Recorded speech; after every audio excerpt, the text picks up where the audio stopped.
గత 16 సంవత్సరాల నుంచి వందలాది మంది ల్యాబ్ టెక్నీషియన్లుగా నర్సింగ్ ఉద్యోగులుగా తీర్చిదిద్దుతున్న విజ్ఞాన్ వొకేషనల్ కాలేజీ వారి ఆధ్వర్యంలో నూతనంగా ఏర్పాటు చేయబడిన ఎస్ఎస్ విజ్ఞాన్ పారామెడికల్ కాలేజీ పాత పద్మాలయ రైస్ మిల్ వద్ద ఉయ్యూరి వారిపాలెం రేపల్లె ఇంటర్మీడియట్ పాస్ అయిన విద్యార్థులకు అందిస్తున్న పారామెడికల్ కోర్సులు DMLT diploma in medical lab technician, DMHA male diploma in multipurpose health assistant, DMST diploma in medical sterilization and operation theatre technician, DANS diploma in anaesthesia technician, D dialysis diploma in dialysis technician, DMIT diploma in medical imaging technician, DRGA diploma in radiographic assistant. కోర్సుల కాలపరిమితి 2 సంవత్సరాలు. Intermediate any group, vocational intermediate. మా ప్రత్యేకతలు: practicals కొరకు ప్రభుత్వ మరియు private hospitals labs నందు శిక్షణ. విద్యార్థులుగా మా విజ్ఞానంలో చేరండి, ఉద్యోగులుగా తిరిగి వెళ్ళండి. రేపల్లెలో చేనేత సహకార ఉత్పత్తి సంఘాన్ని సందర్శించిన జిల్లా collector doctor Vinod Kumar IAS శుక్రవారం రేపల్లె పట్టణంలోని ఇసుకపల్లి కాలనీ పాలకేంద్ర సెంటర్లో ఉన్న చేనేత పారిశ్రామికుల సహకార ఉత్పత్తి సంఘాన్ని కలెక్టర్ సందర్శించి పరిశీలించారు. సంఘంలో కొనసాగుతున్న చేనేత ఉత్పత్తి ప్రక్రియను క్షుణ్ణంగా పరిశీలించి నేతన్నలు నేస్తున్న వివిధ రకాల వస్త్రాలను పరిశీలించారు. వాటి నాణ్యత, రూపకల్పన, మార్కెటింగ్ అవకాశాలపై కార్మికులు, సంఘ ప్రతినిధులతో మాట్లాడి వివరాలు తెలుసుకున్నారు. అనంతరం నేతన్నలతో కలిసి మగ్గంపై స్వయంగా వస్త్రాన్ని అల్లి వారి నైపుణ్యాన్ని, శ్రమను అభినందించారు.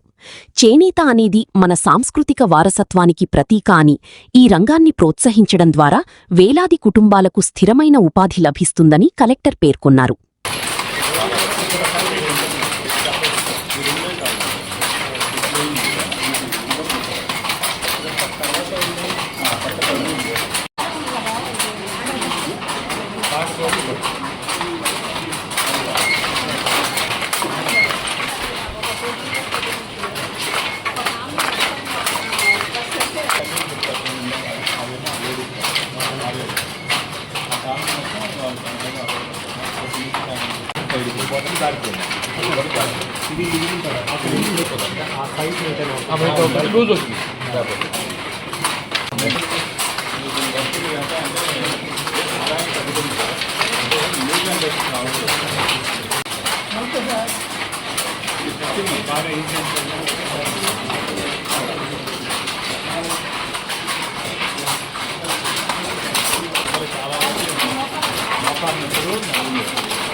మీ అమ్మ నాన్న ఏం చేస్తారు?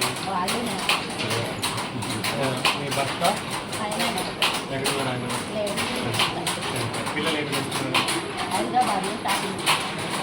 ఏం చేస్తున్నారు? మళ్ళీ ఇక్కడే తింటారు, మళ్ళీ ఇక్కడ ఓడిపోతారా? ఇంతవరకు వస్తే నెక్స్ట్ ఎట్లా? నెక్స్ట్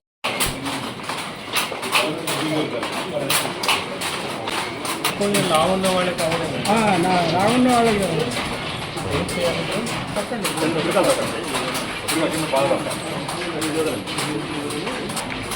చేయండి అప్పుడు వచ్చిన తర్వాత మీరు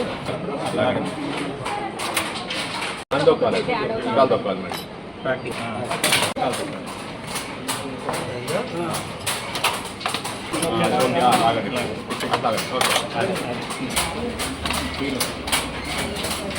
అక్కడ కొంచెం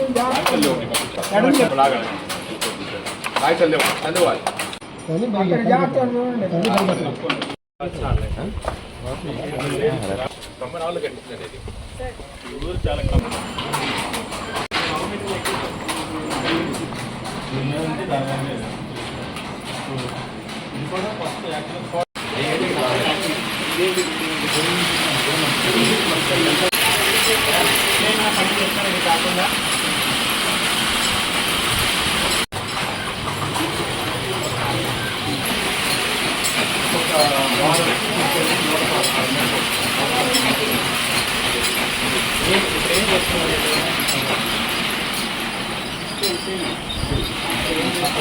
శాసనాలను ఎక్కించిన తర్వాత బాగా ఎక్కించి పొడుగు అక్కడ